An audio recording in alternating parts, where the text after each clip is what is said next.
You're just the help. Don't touch anything expensive. The billionaire's wife sneered as she tried on a $50,000 dress. People like you could never understand true luxury. That's when Sofia calmly pulled out her phone and canceled the order for her entire fashion line. Because what the arrogant socialite didn't know was that Sofia wasn't just another desperate personal shopper trying to make rent. She was the woman who had built every luxury brand in that boutique, and she was about to teach the fashion world a lesson about real class. Sofia Martinez stood in the marble-floored dressing room of Chateau Boutique, Manhattan's most exclusive fashion destination, watching another wealthy client treat her like furniture. At 29, she had perfected the art of invisibility, simple black attire, minimal makeup, and the practiced deference expected from someone in the service industry.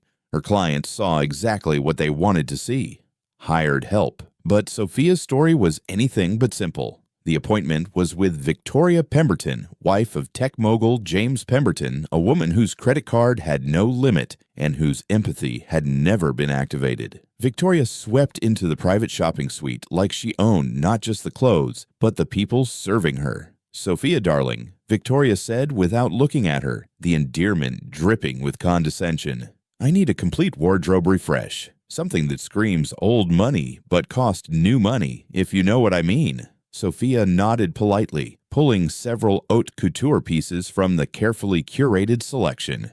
"Of course, Mrs. Pemberton, I've selected some pieces from the latest collections that I think would suit you perfectly." For the past 3 years, Sophia had been working as a personal shopper for Manhattan's elite, building a clientele of actresses, socialites, and tech wives who treated fashion like a competitive sport. What none of them knew was that Sofia Martinez wasn't just the name of their shopping assistant, it was also the name behind the mysterious luxury brand that had revolutionized high fashion. Victoria began trying on pieces, each more expensive than most people's annual salaries. A $30,000 Hermes jacket, $45,000 limited edition handbag, a custom gown that cost more than a luxury car.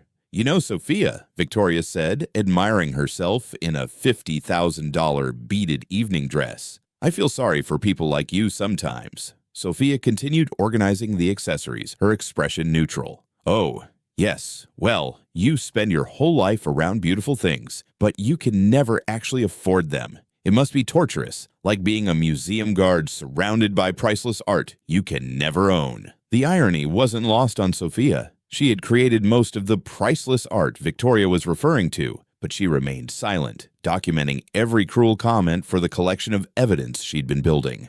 "I mean, look at this dress," Victoria continued, spinning in front of the three-way mirror. "This is from the Sofia Martinez collection. You know, that mysterious designer everyone's obsessed with. Whoever she is, she understands that fashion isn't just about clothes, it's about status. It's about showing the world exactly where you belong in the hierarchy." Sofia had launched the Sofia Martinez brand 5 years ago, choosing to remain anonymous, partly for artistic mystique, but mostly to observe how her creations would be used in the real world. What she discovered horrified her. Her designs, meant to celebrate beauty and craftsmanship, had become weapons of social exclusion. Her sustainable luxury concept had been twisted into even more extreme materialism. Her vision of empowering women through fashion had been corrupted into a tool for enforcing class divisions. "You're just the help. Don't touch anything expensive," Victoria snapped when Sophia reached to adjust the dress's train. "People like you could never understand true luxury. This dress represents breeding, education, taste, things that can't be bought or learned." That was the moment Sophia decided the experiment was over. She calmly pulled out her phone, not the basic model her clients expected a personal shopper to carry, but a custom device that connected directly to her company's global operations. With a few taps, she accessed the Sofia Martinez brand's customer database and found Victoria Pemberton's profile. "Mrs. Pemberton," Sophia said quietly, "I'm afraid there's been a change to your order." Victoria was still admiring herself in the mirror. "What kind of change? I hope they're not trying to raise the price again. These designers think they can charge whatever they want just because they're exclusive." "Actually, the price has been reduced to 0, Sophia replied, typing commands on her phone. "Because as of right now, you're permanently banned from purchasing any Sofia Martinez pieces." Victoria spun around, her face flushing with indignation. "Excuse me? You can't ban me from anything. Do you know who I am? Do you know how much money I spend here? I know exactly who you are, Mrs. Pemberton. I also know exactly how much you've spent, how you've treated the staff in every boutique you've visited, and how you've used luxury fashion as a weapon against people you consider beneath you. Sofia walked to the boutique's main computer system and began typing. On the screens throughout the store, Victoria's shopping history appeared, but now it was annotated with audio recordings of her worst moments. Her voice echoed through the speakers as she berated a sales assistant for being too ethnic to understand European fashion, her laughing about a seamstress who probably can't even afford the thread she's sewing with. Who gave you access to? Victoria stammered, looking around the boutique in confusion. I gave myself access, Sofia said simply. Because I own it. All of it. She pulled out a tablet and showed Victoria the corporate structure of the fashion empire surrounding them. Sofia Martinez wasn't just a designer. She was the founder and CEO of Martinez Luxury Group, which owned 17 of the world's most prestigious fashion brands, including this boutique and every item Victoria was wearing. That's impossible, Victoria whispered. You're just a personal shopper. I'm a personal shopper because I chose to be, Sofia replied.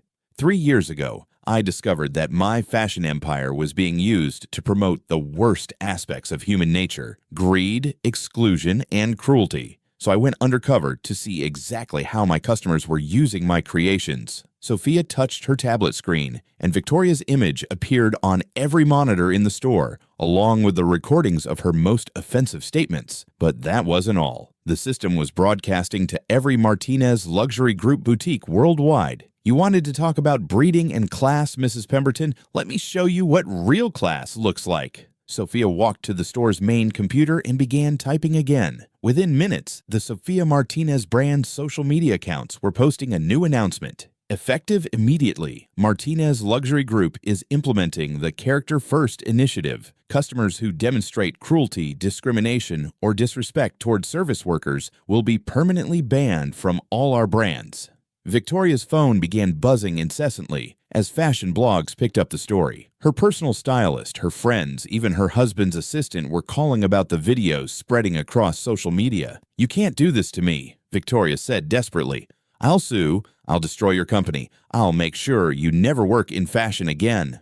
Mrs. Pemberton, Sofia said calmly, I don't work in fashion. I am fashion. And as of today, fashion is about something different than what you represent. Sofia gestured to the boutique around them. Every piece in this store was designed by teams I employ. Every stitch was sewn by workers whose wages I ensure are fair. Every material was sourced through supply chains I've made ethical and sustainable. She walked over to Victoria, who was still wearing the $50,000 dress, and smiled. And that dress you're wearing? I designed it last autumn. It was inspired by the idea that true beauty comes from how we treat others, not how much we can afford to spend. Victoria began frantically trying to remove the dress, but Sofia stopped her. Keep it, Sofia said. Consider it a gift, but know that you're wearing a design created by someone you just called the Help. Someone whose vision of fashion you'll never understand because you think luxury is about exclusion when it's actually about excellence. Sofia walked to her tablet and made one final entry. Victoria Pemberton's name was added to a global database that would prevent her from shopping at any luxury retailer connected to the Martinez network, which, unknown to most people, included partnerships with nearly every major fashion house in the world. From now on, Mrs. Pemberton, when you want to buy fashion, you'll have to prove you understand that style isn't about putting others down. It's about lifting everyone up. As Victoria stood in the boutique, still wearing the dress she could no longer return, her phone continued buzzing with notifications. The fashion world was already talking about the Martinez Character First initiative. Some praised it as revolutionary. Others called it business suicide. But Sofia knew the truth. Real luxury had never been about price tags or exclusivity. It had always been about quality, craftsmanship, and the values of the people who create and wear beautiful things. That evening, Sofia received messages from hundreds of service workers in luxury retail, sales associates, tailors, seamstresses, and yes, personal shoppers. They thanked her not just for the Character First initiative, but for remembering that fashion should serve humanity, not the other way around. 6 months later, the Martinez Character First initiative had spread throughout the luxury industry. Competitors were implementing their own versions, and a new generation of consumers was demanding that their purchases reflect their values, not just their budgets. Victoria Pemberton, meanwhile, had become the cautionary tale of what happens when wealth meets arrogance in an industry that finally decided character matters more than credit limits. Sofia continued working as a personal shopper, but now her clients knew exactly who they were working with. The mystery of Sofia Martinez had been solved, but the real mystery, how fashion could become a force for good instead of division, was just beginning to unfold. After all, true style was never about what you could afford to buy. It was about what you chose to do with the power you had. And Sofia Martinez had just shown the world what happens when someone with real power chooses to use it for real change. 1 year later, the character-first movement had transformed luxury retail globally. Sofia appeared on the cover of Forbes as the designer who humanized fashion. But she still spent 2 days a week working as a personal shopper, now training the next generation of service workers to recognize their own power and dignity. Victoria Pemberton eventually learned to shop at stores that valued character over cash. The experience, humbling as it was, had taught her something no amount of money could buy: the difference between having wealth and having worth. And in boutiques around the world, a simple sign now appeared next to every Sofia Martinez piece. True luxury is treating everyone with the respect they deserve. Fashion had finally learned what Sofia knew all along: the most beautiful thing anyone can wear is kindness. If this story of fashion justice and dignity inspired you, hit that like button, share it with someone who believes luxury should lift everyone up, and subscribe for more stories that prove true style comes from the heart. Your support helps us continue championing respect and humanity in every industry.